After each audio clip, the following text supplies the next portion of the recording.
نن به زه تاسو ته در وښیم چې څنګه کولی سو په OBS سټوډیو سره یو پروفیشنل سکرین ریکارډینګ په څو دقیقو کې زده کړو. که چیرې تاسو غواړئ چې د خپل د کمپیوټر د سکرین څخه ریکارډ وکړئ، یا مثال تاسو یو ویډیو غواړئ چې ریکارډ کړئ، نو دا ویډیو به ستاسو سره کومک وکړي تر څو تاسو د کمپیوټر د سکرین څخه په ډېر اساني پروفیشنل شکل سره ویډیو ریکارډ کړئ.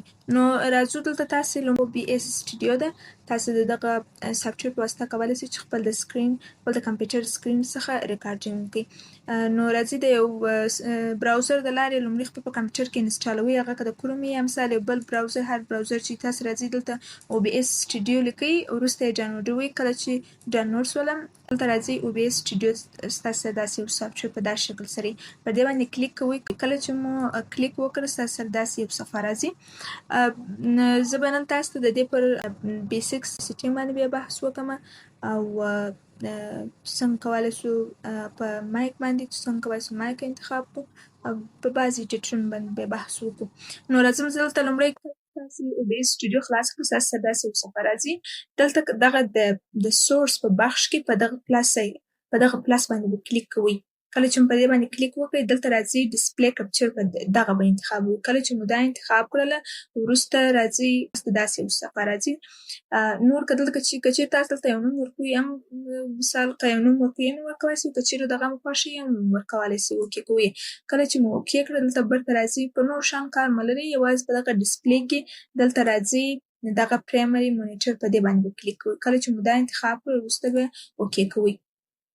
کله چې مو اوکې کړل اوس موږ سره دغه سکرین انتخاب سو، او وروسته راځو دلته چې سیټینګ یې منظم کړئ. مخکې له دې چې سکرین ریکارډ شروع کړئ نو راځئ دلته پر سیټینګ باندې کلیک کوئ. کله چې مو پر سیټینګ باندې کلیک وکړ تاسو ته داسې یو صفحه راځي.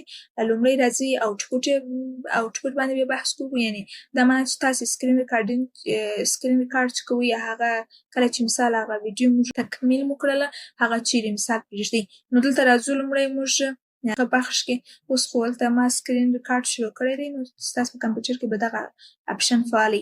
نو راځئ براوزر په براوزر کې ستاسو د خوښې هر ساحه یې اوس مثال ډي ډرایو انتخابوئ، ای ډرایو انتخابوئ، یا مثال ډیسکټاپ انتخابوئ، پر هغه باندې کلیک کوئ اوکې کوئ. نو دغه د آوټپوټ بخش مو ورته انتخاب کړئ. وروسته راځو اډیو ته. که چیرې مثال تاسې سکرین ریکارډ شروع کړئ ستاسې اواز نه وي پکښې راغلی، نو دلته راځئ په دغه بخش کې میک اګزایل اډیو کلیک کوئ. کله دلته دغه ډیسیبل هم نه انتخابوئ، ډیفالټ هم نه انتخابوئ، دغه اپشن انتخابوئ. دلته اوکې کوئ، اپلای اوکې کوئ. وروسته راځئ ویډیو ته. په ویډیو کې دغه بخش دغه ریزولوشن ډېر ښه دی، همیشه دغه ریزولوشن انتخابوئ.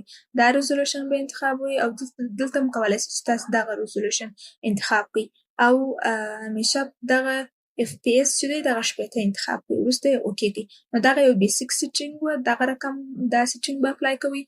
وروسته که چیرې مثال بعض وخت داسې راغلی دی چې دغه سکرین کوچنی موږ ته ښیي، یا مثال دغه وینډو مطابق نه وي، نو که چیرې تاسو غواړئ چې دغه سکرین مکمل راسي نو راځئ ایډیټ ته. په ایډیټ کې ټرانسفورم ته راځئ. په ټرانسفورم کې دلته فیټ ټو سکرین پر دې باندې کلیک کوئ.